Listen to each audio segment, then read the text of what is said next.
Hey YouTube, welcome back to the 248 podcast. I'm your host Seamus248, joined as always by my co-host Matthew Balloon. What up, what up? And we have a special guest, and Matt, I will let you do the honors of introducing him.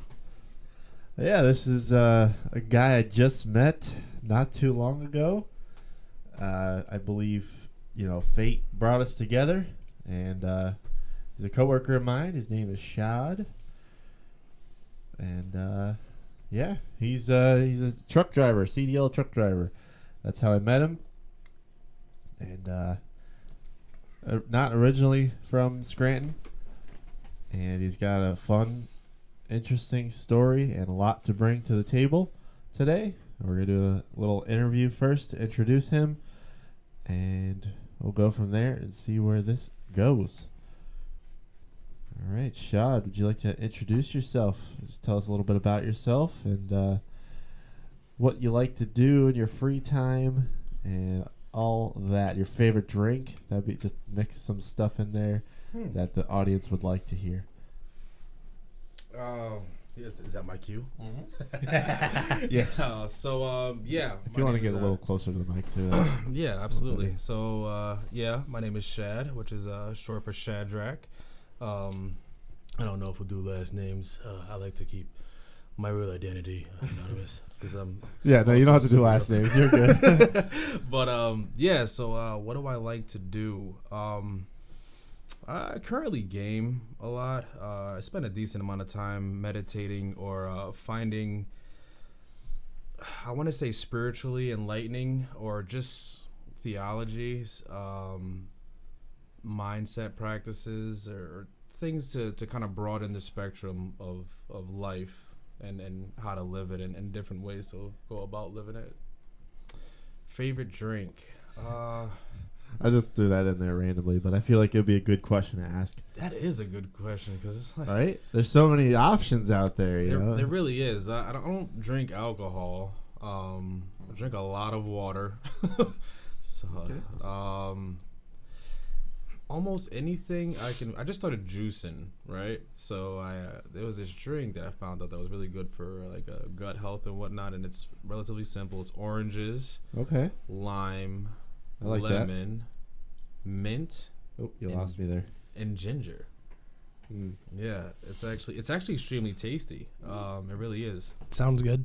Yeah, as long as you don't overdo the lime. I had to learn that the hard way. Or the ginger.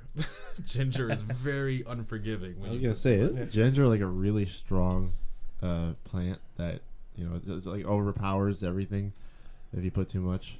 It is one of the more nutrient dense. It's very, very powerful. Isn't it earthy too, kind of a little bit? Or is that something? Am I thinking of something else? It's like spicy, honestly. Like it kind of gives like a too much of like a tingle, right? When you have it, it is very potent though. So your measurements on how much you use is phenomenal. You can grow it right in your house. It's a root, It's relatively easy to grow. But its powers and health is phenomenal. Actually, something so simple. That's dope. Awesome. Seamus, you got any questions for our new guest? Yeah, so we were talking a little bit before we came on air about, I guess, philosophy would be a good word to describe it. Okay. Like Stoicism, and we have this very interesting book here I've never read called The Four Agreements, and yeah, I guess I'll just like to pick your brain a little bit more about what we were talking about because it was very illuminating, and yeah, I'm not good at this hosting thing. Nah, brother, you did absolutely fine there. Well, yeah. So when it comes to the Four Agreements, was written by Don Miguel Ruiz. I came across it actually referred to from a friend of mine who was helping me through a kind of troubling time in my life when I was battling addiction and whatnot, which is kind of a strong part of my story. And the people I've met who have helped me out so much. So the Four Agreements are four agreements that you make with yourself, with your subconscious and your being, to live a happier, freeing life. The Toltec knowledge is ancient knowledge from a society within old Mexico, and they were considered like the godly society or whatnot, or individuals godly. I won't try to quote too much from the book. I find it more to be a study more than anything else, and it's really helped me out a bunch. Just to kind of give a summary, the 4 agreements is number 1, be impeccable with your word, and what that means is to the only voice that you can hear when you're not moving your lips is your own. So what you tell yourself is what is to be true. So if somebody was to say, I'm having a bad day, yeah, you are, because you said that you are, right? Nobody can't tell you anything different if you don't believe it, right? Because you already told yourself, I'm having a bad day. I'm not a good singer, right? Or I don't look good or anything like that. Like you believe the things that you're saying. The way it's described in the book is kind of like having the power of a curse, right? Or powers, right? The speech. I feel like we all have powers, and we just have to search for them and find them and figure out what our power is. It's almost like finding yourself, but in a better way. I believe that wholeheartedly. Yeah. Honestly, you have the power over your emotions, right? Or how you see situations if you truly believe that you are. But saying it is just one thing, right? Once you believe it, it is what it is. Mm-hmm. You know if you're lying to yourself. That's power, right? Yeah. Now, if you truly feel and believe that, then you can make yourself feel any type of way that you want. That is your power over yourself. If that's not a power, I don't know what it is, you know? Yeah, I agree. That's definitely a power. And whether or not you can control it, that's up to you. But it's definitely possible to tap into that part of your brain and make it feel good about yourself. And yeah, I definitely can understand what you're saying there. Absolutely. The second agreement, I'll just go over real quick, is don't take anything personal. The reason for that, I'll give in layman's terms. There's a long story in there, and I'll go over another time. I hope to start my own podcast at some point in time to dive a little bit more into it. But pretty much, you're not the main character of everybody else's life, right? Like they are. So if somebody bumps your shoulder, right, while you're walking down the street, if I was to take it personal, it's like you bumped me, right? So everything you just did has to do with me. In a sense, that's kind of selfish and self-centered, don't you think, right? You're walking down the street, going to work, right? You just got a bad, terrible phone call, and you're looking down, and you're really not even paying attention. You're accidentally bumping into somebody. Now they believe that it's directed towards them, when in turn, it really had nothing to do with them. So not only are they upset, right? But you're also upset and confused as well. Yeah. There's no possible way that you can just take everything personal, right? Life is going to keep on happening whether you're there or not. If you wasn't the person standing there, what if they would have bumped into somebody else? That's not fair, dude. I'm the main character. You didn't read the dialogue, you know what I'm saying? You didn't get the script, you know? So that's how that you gotta flip to the next page to find out what happens next. Coming soon. It's like a really weird comic book. You know, I bumped into a dude on the street. Turn the page. He pulled out a gun. What the fuck kind of magazine is this shit? All right. I know comic books are whack these days. Escalate extremely quickly. Yeah. We must be in some sort of bad neighborhood or something. I don't know. Yeah.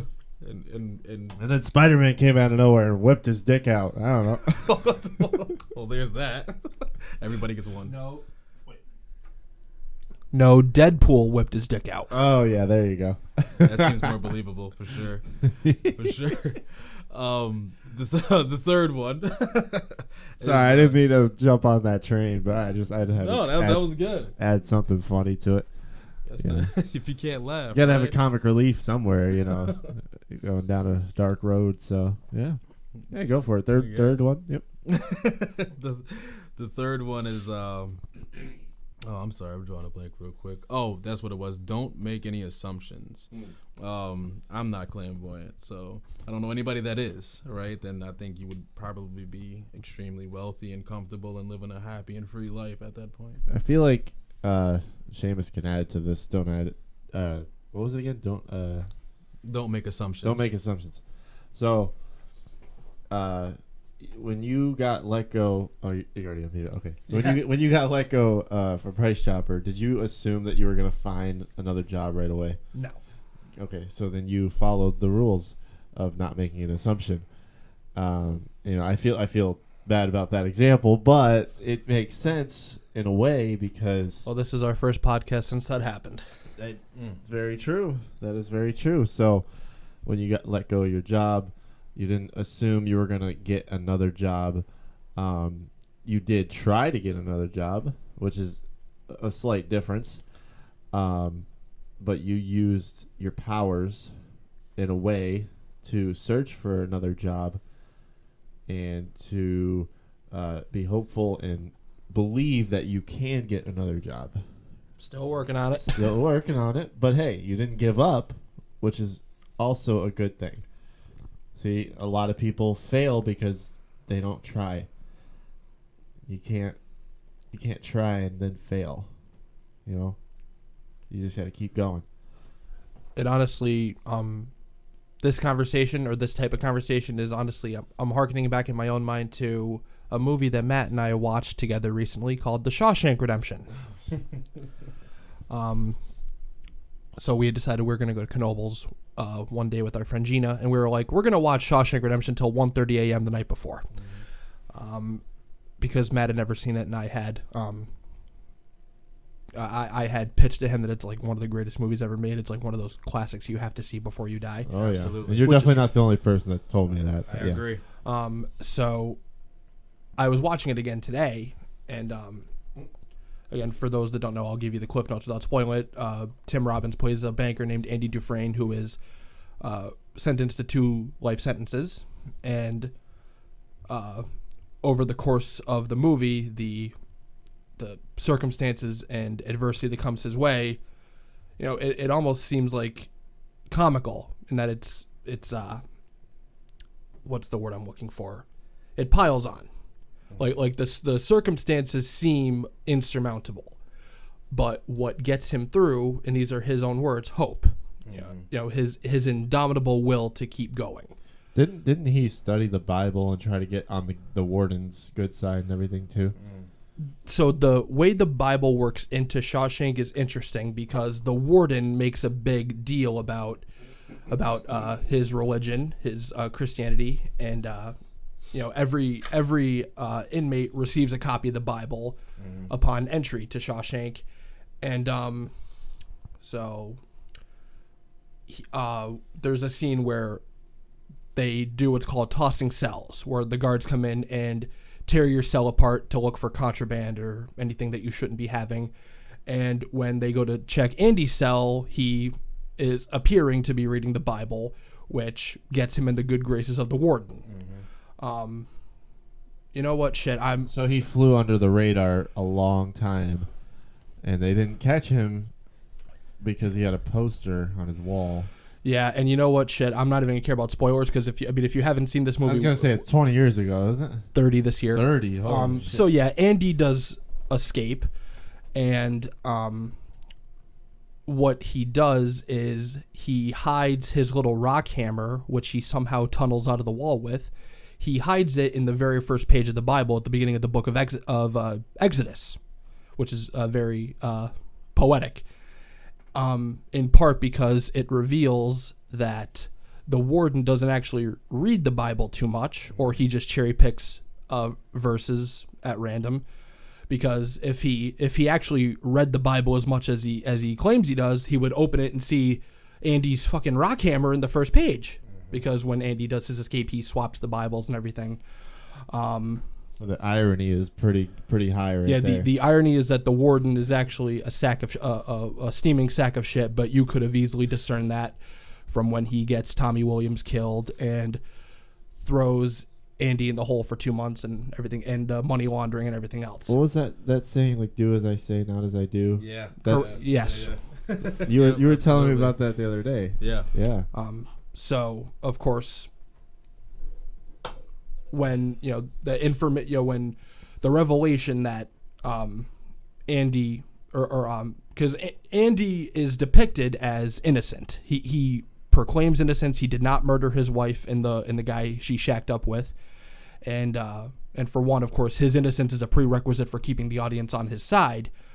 So when this new inmate, Tommy Williams, shows up 19 years into Andy's sentence with this revelation that there's this my cellmate of mine, Elmo Blatch, who confessed to the murders that you were convicted of, Andy goes to the warden looking to get a new trial underway, and the warden not wanting to upend this money laundering scheme that Andy's become a part of, throws Andy in the hole for 2 months and threatens to send Andy into worse conditions and remove his protection from the guards if he tries to deviate from their little scheme. So after 2 months in the hole, 1 week seems like a lifetime. Like they address in the movie, like 1 week, that's like a lifetime, but 2 months in solitary confinement. So when Andy gets out and he's having a conversation with Red, Morgan Freeman's character, Andy is going into this dissertation. I'm sorry that I just kind of took over the conversation. I'm almost done. No, absolutely. You're good. Absolutely. So Andy's having to rewatch it. His memory is so good. Yeah, it is incredible. That's his superpower.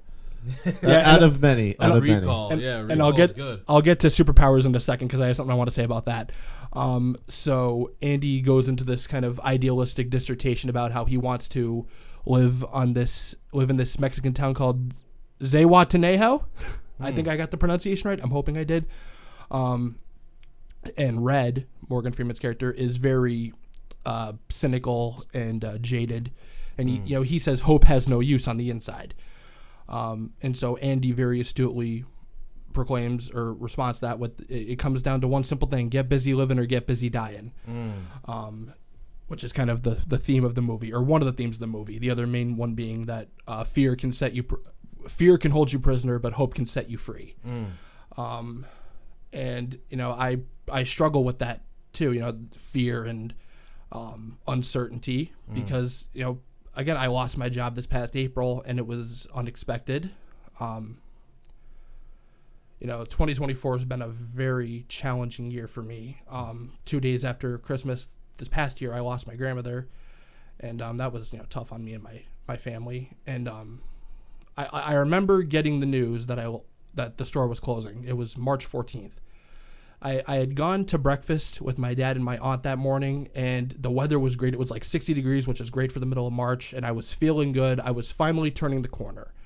Like, I lost my grandma, and there's things in life that suck, but I was finally turning the corner. I go to the store to pick up my paycheck, and I get the news that the store is closing on April 19th.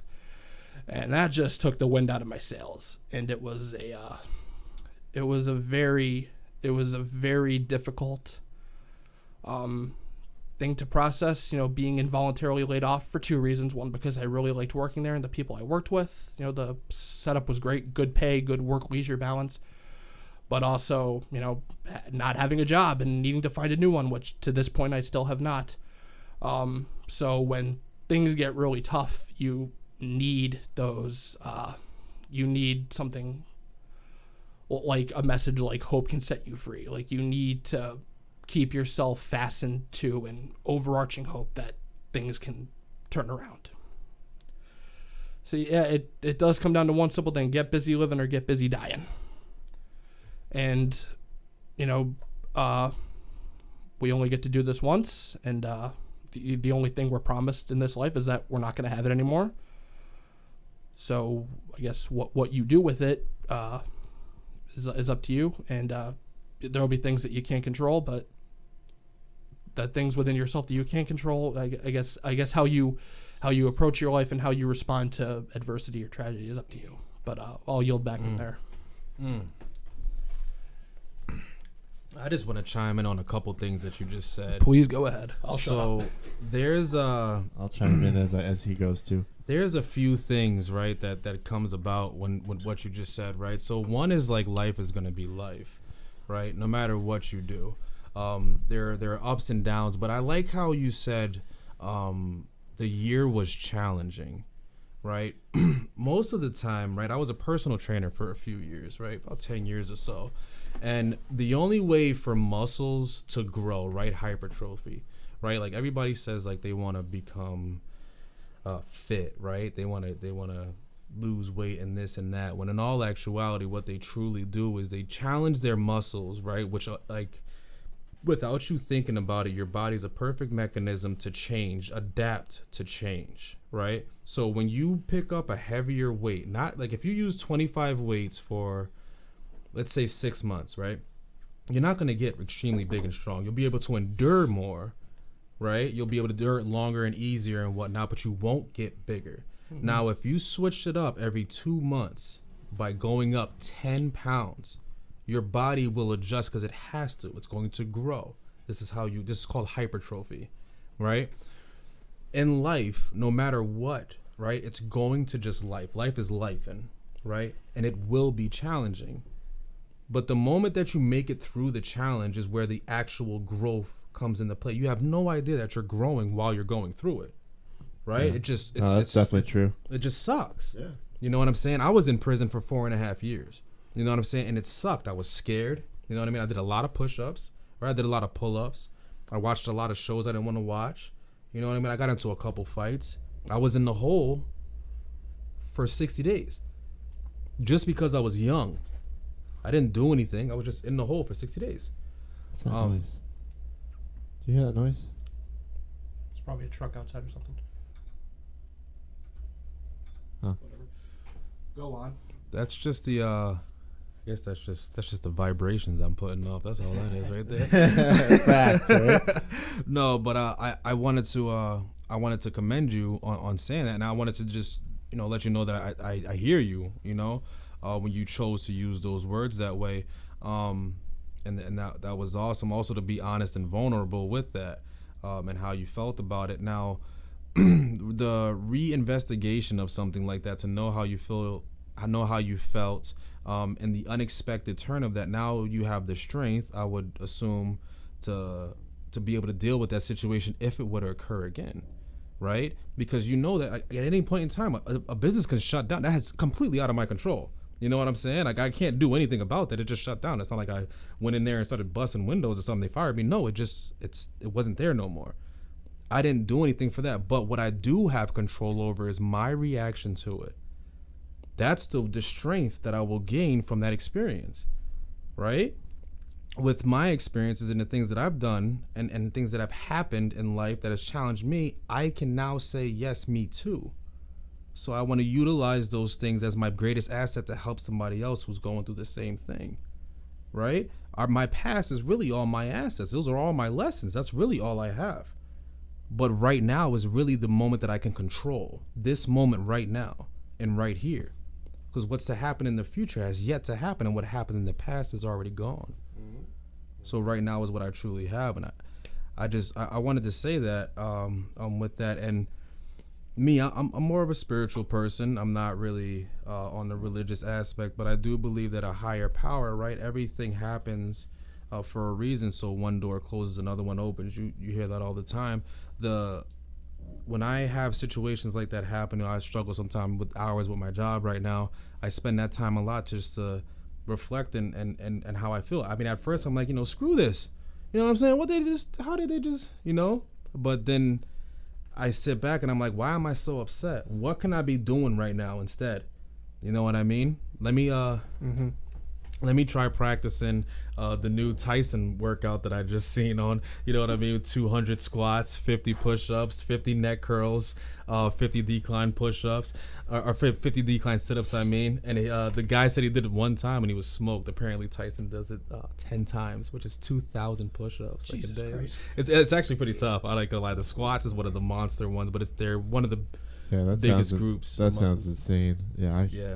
But you feel good, you know what I mean? Even if you don't make it completely through, the goal is to, get through it, and then to make it that many times, that you actually do feel good. It really is. I could barely do 10 push-ups and be winded from that. Well, you got to meet yourself where you're at. That's how you grow. You know? That's all it really is.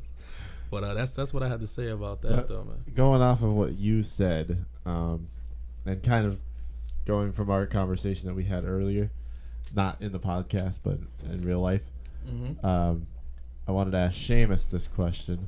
Hit me. If there was one thing that you could change in your life, like go back in time and change it, what would it be and why, if any?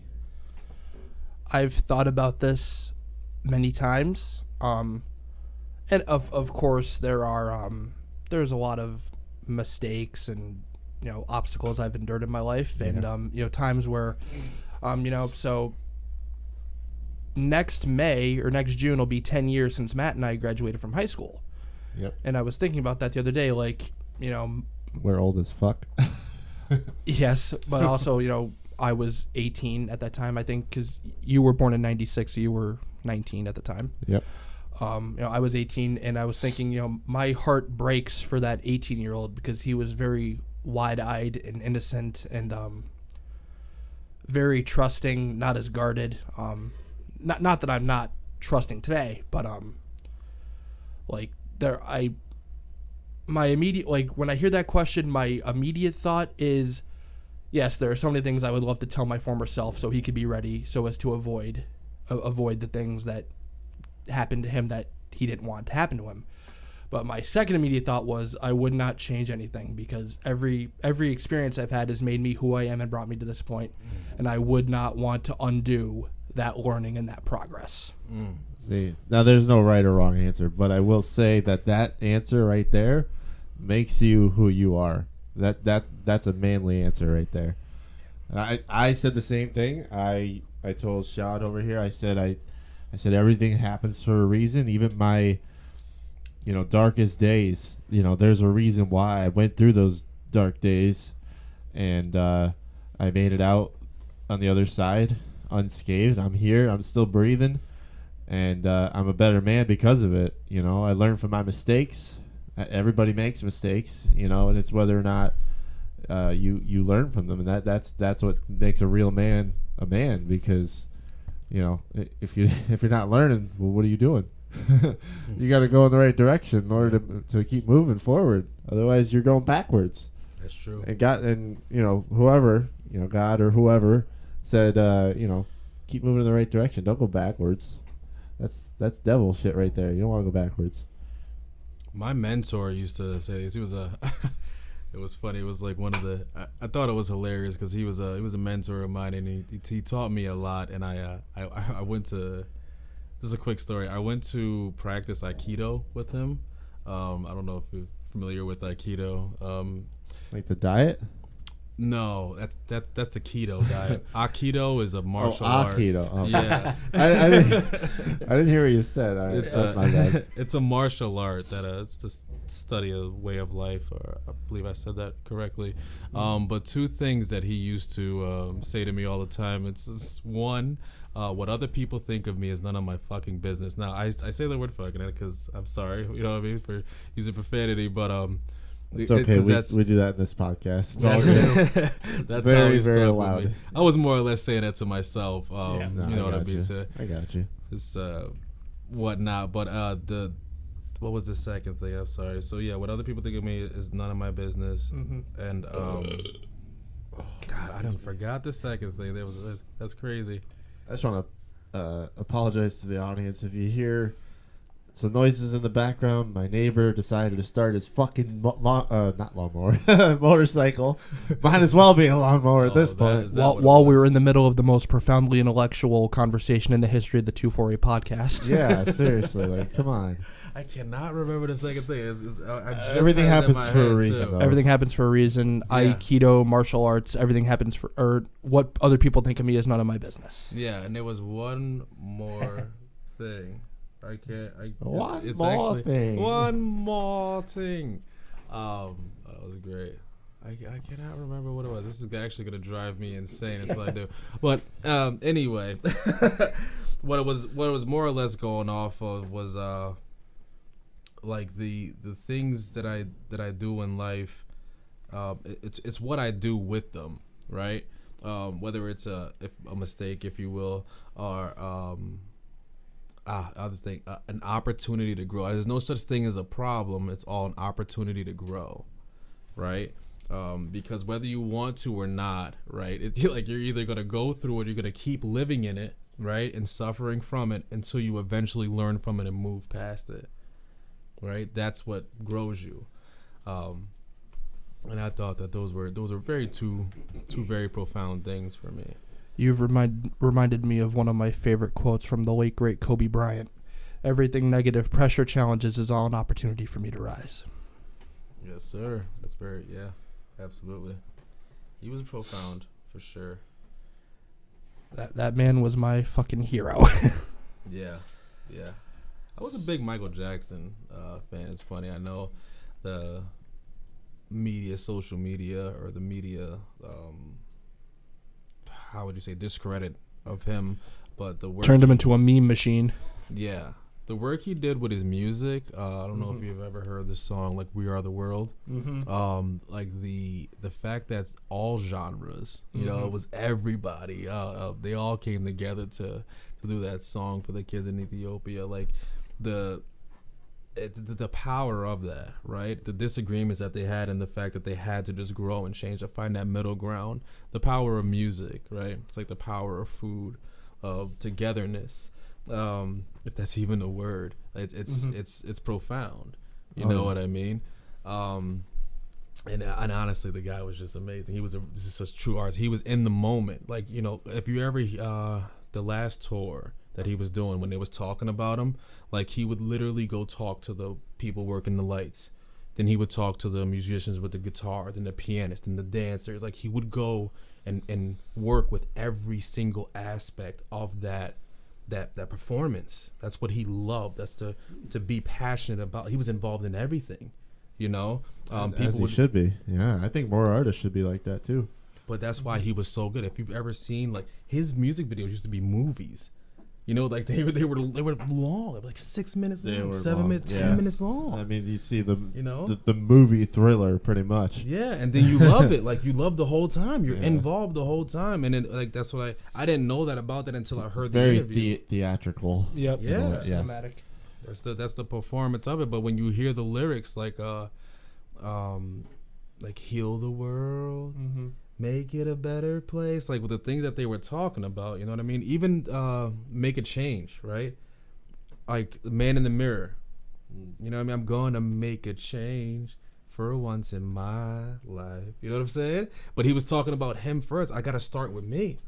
I got to start with the man in the mirror. That's me. And then in the mirror, there was so many different faces because I am you and you are me. But I'd start with me right here, and hopefully I could change you. We've all been in the room with somebody who's extremely positive, right? Like just feel like a feel good person. You can feel that when they walk into. They didn't even do anything yet, and you feel that vibration, that energy. That's power. That's a superpower. I didn't even say anything. I didn't even do that. You know what I mean? I didn't even do that. Now you feel better. You know what I mean? Yeah. That's dope. No, I try to give off that energy when I can, walking into a room. You're just smiley. That's what it is. Yeah. He's a really smiley guy. I do smile a lot. I mean, I try to as much as I can. Seamus smiles a lot. Yes. I like it. This is good. All right. So I'm going to change the topic here. I'm going to ask a question. Okay. And feel free to jump in whenever you want. I didn't do the last agreement, but it's okay. Oh, do it real quick. Yep. No, it was You got it. What was it? It was don't make assumptions. That was the third one. So it's be impeccable with your words. Be impeccable with your words. Don't take it personal. Don't make assumptions. Mm-hmm. Crap, this is gonna bother me. We kind of just spoke about it really a few times when we're talking about the power of ourselves and what we do in this very moment. I said every man is your teacher. Is it? That's in the Shaolin principles. It's a do your very best. Do your very best. Yeah. Okay. Yeah, I like that. All right, Matt. What was your question? So, it's either a simple question or it's a really long-winded question. So, what do you What do you most look forward to every day? The ability to learn. I like that answer. Yeah. Just to quickly explain my answer while kind of tying together a little bit of what we've been talking about, because you mentioned Spider-Man earlier. I did. So not in a friendly neighborhood Spider-Man kind of way. Pop quiz. What is the last thing that Uncle Ben said to Peter Parker? I don't know. With great power comes great responsibility. Yes. And I not to sound too overly philosophical, like I'm smelling my own farts. I view my ability to learn, my ability to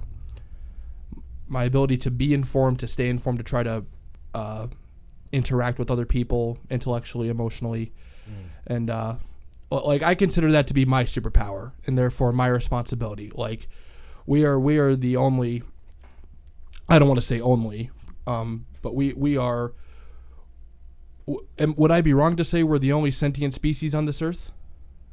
We have gifts that other species don't have, like Sure. walking upright, binocular vision, and opposable thumbs, and we, have. I mean, you never know, and Well, yeah, truly we'll never know, but and we can believe that that's the truth. We yes. have the ability to, go outside and look at the clouds, look at trees, look at nature, and be able to find the words for what it all means. Look at boobies. Yeah. An animal might, I'm not saying they do, an animal might look at a tree as just another place to piss or shit. But we can look at it as photosynthesis and, as a reflection of rebirth. Winter turns to spring, small things become big, storms always end. And so, we as humans have these very profound gifts, and we have the ability to be very intelligent and empathetic, and to not take those gifts out into the world to make the world a better place would be squandering our responsibility, in my opinion. So True. yeah, if that currently I'd say is something that I look forward to, getting out of bed, whatever it is, being able to learn, being able to persuade someone, whatever it is, just being able to progress or yeah, that's basically what I'm getting at. I definitely like what you just said. With that, I also want to add, though, animals also are just like with the ebb and flow of life, though, right? Mm-hmm. So like with nature, they're in tune and connected with nature, right? So we're looking at it's about to be spring or so and so or whatnot. They already know, and they've already started gathering their food to go to sleep for hibernation, or prepared their homes. Like they're so in tune with the flow and vibrations of the earth. Like they know where to go, how to go, where to get the food. You know what I mean? They just know. Then there's octopuses that will open up a jar. They didn't tighten that. They didn't put that lid on there. You know what I mean? But they'll pop that sucker open. Yeah. I find that to be amazing. What do I look for in the day? I don't know if I necessarily look for anything. We was talking about the practice of Stoicism. I recently just came into more research with that, just off of a bunch of other studies that I've been doing with different practices and principles. I honestly just look forward to making sure I do what I'm supposed to in the morning, right? To pray, drink 8 ounces or 12 ounces of water, breathe, meditate for a while, and kind of take my time. Don't jump on my phone immediately. Feel myself, like feel my shoulders, my arms, my hands, my feet, and take it easy. If I raise up abrupt and aggravated and agitated, it usually sets a mean tone for my day, and I will recognize it because I'm aware of it now. Sometimes it's really hard to stop, but I can always reset. That's what I'm trying to do within my first few days. But as for throughout the day, to look forward to anything, I try not to have any expectations. So I'm just looking forward to the day and hope that I'm to be of service to anybody, as well as to remain teachable, and live the day. Like live that day, right? Live life to the fullest. I agree. Awesome. Well, I got one more question for you guys before we go. You didn't answer the question. Yeah. How did you just get away from that? Like, how did you just? What's going on because here? I asked you the question first. No, okay. No, I like what both of you guys said already, and I'm basically repeat myself, but I live life to the fullest every day. I take advantage of opportunities. That's what I look forward to the most. So when an opportunity presents itself on any given day, I get excited. My brain starts pumping in ways that it's never pumped before. Just trying to think of different ways to improve myself, improve other people, and then make people happy is another thing I like to do. Whether that's photography or DJ or just giving advice, that makes me feel good. And I feel like helping the future generation of this world, that also makes me feel good. So those are things I look forward to every day. Whether or not they happen, that's up to fate or whatever. But when it does happen, those are some really awesome things that fulfill my life and how I feel about it. You have the power to do that, though. It's the power of manifestation, the law of attraction. If you've ever heard of that, you have the power to make that day exactly what it's supposed to be. 100%. Yeah. For sure. You got to get after it and get out there and do some stuff. Don't just stay home and do nothing all the time and say, oh, there's nothing to do in this town. Because the truth is there is something to do. There's always something to do. You're breathing, right? Mm-hmm. That's something.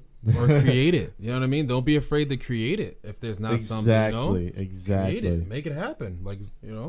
See, we have this whole podcast set up here. It's been sitting here for months, and I finally got to pumping out a podcast with you guys. So, first of all, I just want to say thank you guys for coming. I know I sort of invited you guys, and then Seamus, it's his podcast. So, thank you for creating such a wonderful podcast, and I hope more people start listening to it. And if not, that's fine. But hey, we're trying. We're putting things out there on the internet. We're putting ourselves out there. We're vulnerable, and I think that's perfectly okay. Hey, if 3 people watch this, I'll just rewatch it in a year anyway and look back and who I was 365 days prior and how I've changed and how I can continue to evolve. But that's so true. No. This is if for no other reason but for my own personal benefit. All right. Do you want me to ask one more question? Yes, go ahead. You said you had one. Okay. Okay. So what was your proudest moment of your life so far? Probably winning that karaoke qualifier in May that we did. Really? That's awesome. Okay. It seems really mundane, but So it wasn't the contest. You didn't win the whole contest. No, it was just a qualifier. But you made it to the final. Yes, which is really stellar, and you did your very best. I have video of that night, and you sang like the best you've ever sang. Thank you. The song "Perfect" by Ed Sheeran. It was absolutely beautiful rendition. That's tough too. Wow. Yeah. I need to hear that. Yeah, this man could sing. And I sang "Bye Bye Bye" by NSYNC as well. What? Before I it would have was been your background dancer. before it was popular because of You're Deadpool. hired. Before it was popular because of Deadpool. Yes. Deadpool kind of. This is that in song May. back. This is before it experienced the big resurgence. It's because gonna I'm a be JT May. fan. I've been a JT fan forever. Yeah, me too. Just saying, that guy is talented. He sure come on is. now. This man's music knowledge is absolutely insane too. It never ceases to amaze me how much he knows about music. Yeah. That's another superpower of his. Yeah, I was also gonna say, I forgot to mention it earlier. Like, music as an art form is so beautiful to me, and I think, well, any art form is beautiful, whether it's movies, or painting, poetry, whatever it is. Yes, sir. But I feel yes, of course. Music. You gotta shamelessly plug what we're doing. Oh yeah, 100%. I think music can impact you in a way that is more immediate and efficient than any other art form. Like, it takes a movie 2 to 3 hours to say what a song can say in 2 to 3 minutes. Music can challenge power. Music can comfort you. Music can just be fun. Music can be the soundtrack or the background noise to your adventures. Music can be your adventures. It could also be emotion too. Yeah, and that's irrespective of any genre, whether it's country music, pop, rock, heavy metal, R&B, hip hop, rap, jazz, whatever it is. Music has been my personal favorite art form my entire life. I've always had an interest in wanting to be a singer and wanting to sing on stage in front of people. I've had that dream since I was 9 years old. And I don't pretend to be the best singer in the world, but I've been trying to work at it my entire life. And so we had this karaoke contest in Scranton at Poor Richard's Pub, where they did 4 weeks of qualifiers and then a final. And the first week I didn't qualify, but our friend Devontae did. And God bless you. The second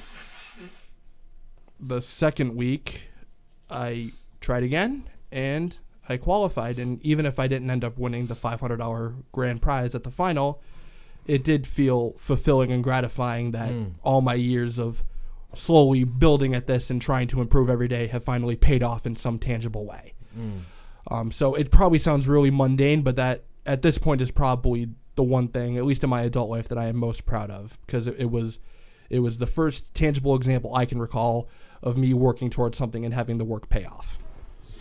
What other people think of me is none of my business, man. It is what it is to you. That's all. You know? That's right. All right, Sean. What do you got, bro? This was honestly like an extremely tough question for me, because I honestly really can't. You have a lot of moments in your life that could have been good or bad. Yeah. Because you could also pick something bad and take it as a positive, and how you, picked yourself up and dusted yourself off, and how you overcame that obstacle in your life. That's what I would choose personally. But go ahead. I'm not going to step on your toes. There's been a substantial amount of good experiences. There's been a substantial amount of challenging experiences. One of the proudest moments, it was one that I really didn't expect. Are we at an hour? 46. Yeah. Okay, gotcha. There was so I like I said, I was a personal trainer for a few years, and I was actually training at this place over in Kingston, and it was what you would consider like a kind of an uppitier place. I really didn't expect to be there, and I got recognized to be like one of the better trainers. You know what I mean? Or with just like the community, and like there were these professional like photographers and stuff like that, and they took pictures of us. I thought that was a really proud moment. But then there was also how I felt when Apex Studios, which was a photography studio. I feel like I've heard of them actually. Yeah. Yeah, in New York, they actually told me that I could be a model. They recruited me, did a few pictures. I went up there, drove up to New York and was there. And then there was I don't know, just hearing from certain people like you're a good person, you know, that felt good when I didn't feel like such a good person. I didn't feel like worth living, right? Like I was a waste of space, like I was a low of the low.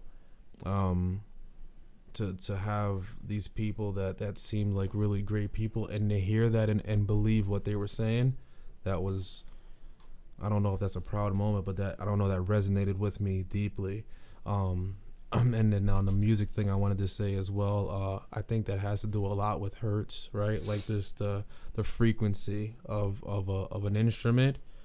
You feel it besides just hear it. But there is also sound for colors too, right? There's a hertz for them as well, a vibration. But yeah, I can't really even think of one thing. This moment right now. I want to do that. You know? Yeah, me too. Oh, shucks. Stop. So basically, your answer is a bunch of different little moments that led up to a bigger moment that may not have happened yet. Yeah, Put absolutely, like for sure. I like that answer. I like that. I try to keep my ego in check too. I don't want to be too prideful about anything, because I can take it too far. I was one of those individuals, right? I'm the shit. Right? I still struggle with that, my friend. I still struggle with that. To be better than or worse than, right? I'm the top of the top, or I'm the lowest of the low. When I'm just atoms, right? Where I'm just exactly the same as anybody else. Exactly. It's just what I choose to do is what Put really yourself matters. in the middle. Everybody is in the middle. Yeah. Nobody's higher. Nobody's lower. Everybody's Ebb and flow. Everybody's in that motherfucking middle. I will say sometimes Sounds like Rick Luffin right there. sometimes you got to psych yourself up and reassure yourself that you're capable. You know, a lot of times before I go on stage, I try to look in the mirror, tell myself that I'm a killer, and I have the capability. Not I don't tell myself that I'm better than everyone else, but I tell myself that I'm capable and have the ability to perform the task at hand. I've witnessed this. He does actually do that. Yes. Yeah. I mean, No shame in that, though. Honestly, hey, whatever gets you hyped up before Yeah. you go up on stage and talk to people and sing and do your Trump impression. You know, that's a fantastic Trump impression. Good, show him. Excuse me. No one does a better Trump. Excuse me. Fake news. Fake news. No one does a better Trump than me. And a lot of people are saying this. Shit, can you ask me a question as Trump and I'll try to answer it? Yeah, go ahead. You do, yeah. Mr. Trump, what are your political views? Tell Stitch what your political views are. Well, we believe in strong borders. We're gonna. How do I make this funny? I think you already did. Yeah. Well, we're gonna have lots of great people. Oh, here. Go ahead. Mr. Trump, do you believe in Bigfoot? Well, I can say that Bigfoot. You know, they should really call him Littlefoot because you haven't seen bigger feet than Trump. Let me tell you. That's. I was at the doctor at Willis Reed Hospital after I got shot in the ear, and the doctor said to me, "Sir," he called me sir.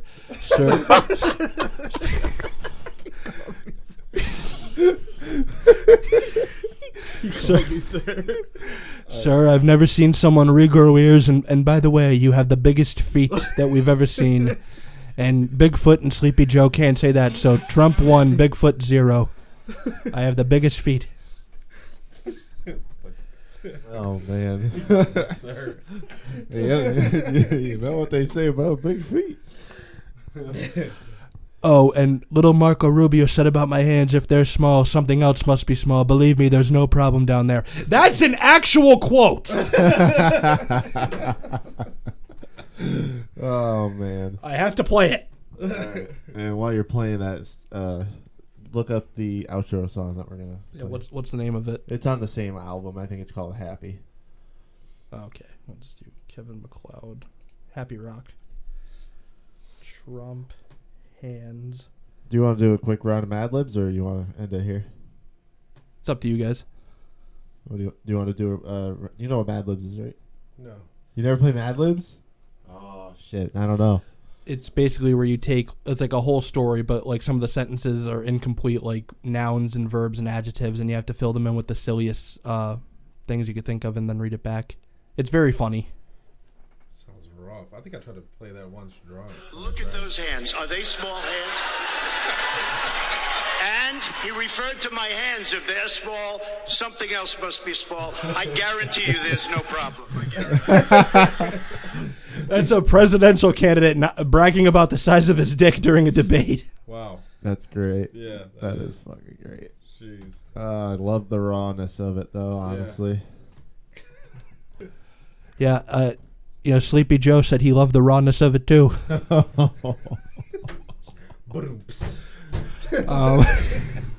Take it right in the ass, Joe. Take it. Hey, look! Why do you think I did that, man? I took it up the ass from him because he wouldn't shut up, man. I mean, he's the worst. What the fuck? Sorry, my Biden's not as good as my Trump. Yeah, that's okay. He's hard. He is definitely harder to do. You got to be like an old man to do it. All right. Well, we'll do a quick round of Mad Libs and then we'll end this podcast. All right. Seamus is gonna look it up on the computer. And hello, NotSecureRedKid.net. Nice to see you again. We have our pick of the litter of stories here. We've got Albert Einstein, Alexander the Great. We have bird watching. Let's let our guest pick. Yeah. Can you read that? Well, there's martial arts. Spring clothing sale. Spring clothing sale. All right, so the first thing we need is a person you know. But it doesn't have to be a person you know. Oh, did you want to explain Mad Libs real quick? Yeah, Mad Libs is a collection of incomplete sentences, and we fill in the blanks with nouns and adjectives and stuff like that. Gary. Now we need an adjective. It describes something like short, dark, wet, hairy, grassy. Sleepy. Okay. Yeah. Okay, I need another one. We just talked about Sleepy Joe. Sorry, it's on my mind. All right. Another adjective? Mm-hmm. Should I read it back as Trump? Harry. That would be a great idea, actually. Yeah. Okay, I'll read it back as Trump. We need another adjective.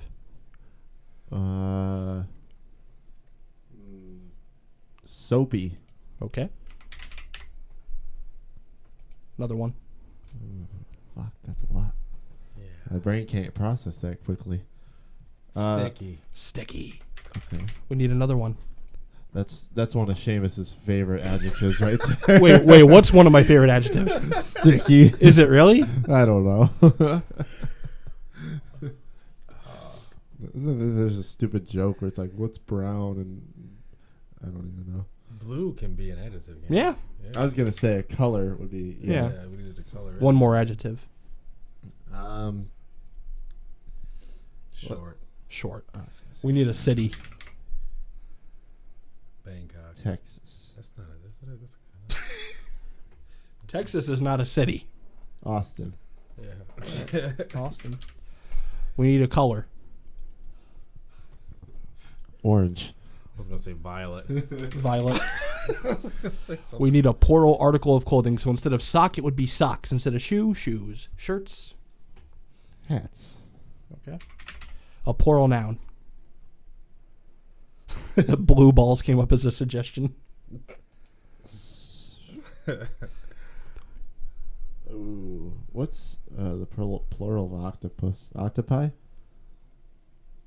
I actually don't know. But you could say octopi. Oh, let's just go Bigfoots. Bigfoot. Sure, why not? I need another plural noun. Oh, We got shit. boobies as a suggestion. Shout out to Wow. Devontae. Phenomenal. Hmm, God's art. let's see. Let's go with cats. Okay. I grab him by the cats. I don't even wait. Jeez. Two more. 2 more plural nouns. Yes. Oh, jeez. I can't think that quickly. Fuck. Toilets. Toilets and one more. Skibbity toilets. Okay. No, you don't have to say that. It's going to be fun to read that in Trump's voice. Skibbity toilets, I tell you. We're going to make skibbity toilets great again, okay? Juicy ribs. Juicy ribs. We love juicy ribs in this country. You know, the radical left, they're trying to take away your red meat. Make it not eat red meat anymore. Okay, are you ready to read it back? Oh my gosh. I don't know if I'm prepared for this. I'm not either. This is your favorite president, and still your president, by the way. We're doing a strong job running the country from Mar-a-Lago, where I play a strong round of golf. And, you know, and they say in America you have to make sacrifices, so I skipped the back 9. But we're going to read it called Spring Clothing Sale. Wait, can you beat Joe Biden? Do you want me to read it as Joe Biden? No. I said, can you beat Joe in golf? Does Joe have a good golf game? No, his handicap is obvious. His handicap is obvious. For starters, he has dementia. Sir, that has nothing to do with golf. Get him out of here! Fake news. Fake news. This is called Special Spring Clothing Sale. It reads like this. Gary has announced that his sleepy clothing store in the heart of downtown Austin is having a hairy sale of all merchandise, including soapy suits and slightly irregular hats. We call them hats. Not a lot of people know that, but men's cable knit Bigfoot's only $15.99. They're just $15.99. Hand-woven Italian cats. I love to grab them by the you-know-where. Half price. Half price. And then double-breasted cashmere skibbity.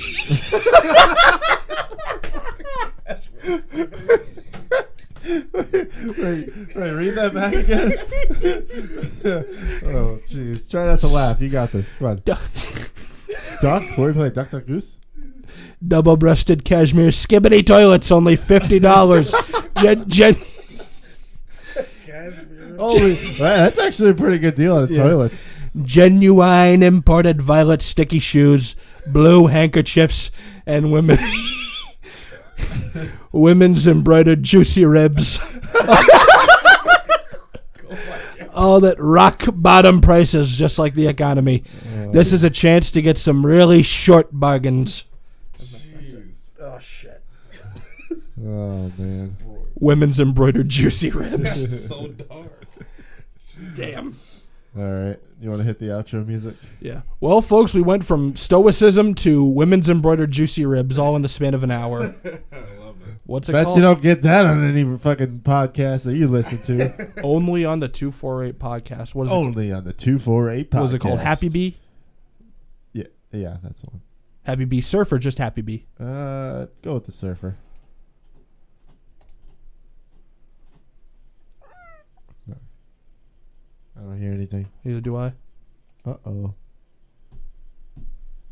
Is there something you need to unmute on the mixer? No, the mixer's unmuted. Shit. Technical difficulties. Folks, technical difficulties. I mean, we don't really need the music. We can just sign Are you off. sure it's playing? Yeah, it is playing. Check the volume. Oh. Oh! There you go. Haha, figured it out. All right. Well, that's going to do it for episode 52 of the 248 podcast. Thank you so much for tuning in. If you enjoyed, please leave a like, comment, and subscribe. This will most likely be the last podcast ever before we hit 1,000 subscribers. Woohoo! Um, We're going to throw a celebration party, skippity toilet. Yeah, we will. I love it. Thank you, fellas, for the very interesting and illuminating conversation. It was a pleasure to be a part of it. And Well, thank you for having us on. I appreciate it. Yeah, Thank you. absolutely. It was really an honor. I appreciate this, y'all. It was a lot different than what I expected, but it was good. I appreciate this. all right, guys, we'll do it again next time. And remember, Something is always better than Than nothing. nothing. Peace. all right, peace.